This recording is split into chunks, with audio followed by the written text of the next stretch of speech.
Les truites et les poissons que notre produit de saison peut parfaitement accompagner. L'ail rose ou noir donne du goût aux assiettes. Il a aussi de nombreuses vertus naturelles et l'immense avantage, comme chacun sait, d'éloigner zombies, vampires et diables en tout genre. Nathalie Chiesa et Patrick Delade.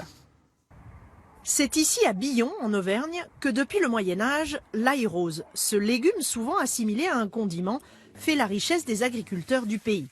Sur 1 hectare de terrain, on plantera 1 tonne de gousses pour récupérer entre 8 et 10 tonnes d'ail.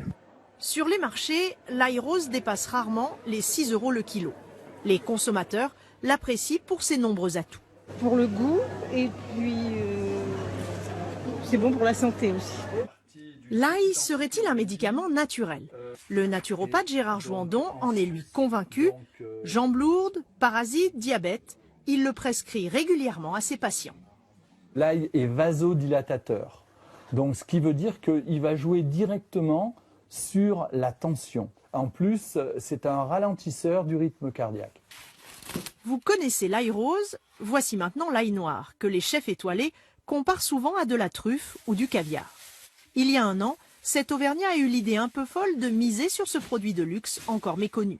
Pour obtenir son ail noir, Laurent achète d'abord de l'ail rose qu'il blanchit. Je vais couper les fans, je vais enlever les racines, je vais raser à cul, histoire qu'il ne reste pas de résidus de terre qui risqueraient de donner un mauvais goût. Vient ensuite l'étape cruciale de la cuisson. Les têtes d'ail restent entre 3 et 5 semaines, 24 heures sur 24 dans ce four à une température de 85 degrés. Mais comme pour un fromage, c'est après plusieurs semaines d'affinage en cave que les arômes se révèlent. C'est là qu'il va développer tous ces arômes merveilleux de framboise, figue, cynorhodon, truffe, caramel, chocolat. Donc résultat des courses, on a des gousses toutes noires qui sont souples. C'est une pâte de fruits fraîche, on va dire. Pour un sachet contenant 3 têtes, soit 90 grammes, il faut compter 15 €. Un prix loin d'être excessif. Au Japon, ce serait 45 € minimum. Installé au pays de l'ail rose, le pâtissier Emmanuel Bonabo a choisi de mettre l'ail noir au cœur de ses préparations sucrées. Pour ses macarons, il commence par écraser les gousses d'ail dans des blancs d'œufs, avant de les monter en neige avec du sucre. Je préfère mettre l'ail dans les blancs, parce que comme ça on a des petits grains d'ail dans le macaron. Il rajoute bien sûr les amandes et la farine pour obtenir sa pâte de macaron. Pour Emmanuel Bonabo, chercher à accorder des saveurs aussi différentes que l'ail et le sucre, c'est ce qui fait le sel de son métier de pâtissier.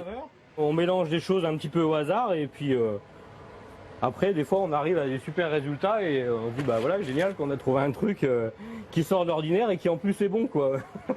Enfin comptez 15 minutes pour la cuisson des macarons. Guimauve, chocolat, sablé. Si après toutes ces gourmandises, vous avez encore peur pour votre haleine, sachez qu'il vous suffit de croquer dans 2 grains de café et le tour est joué. C'est bon à savoir. Partons maintenant en week-end. Aujourd'hui, nous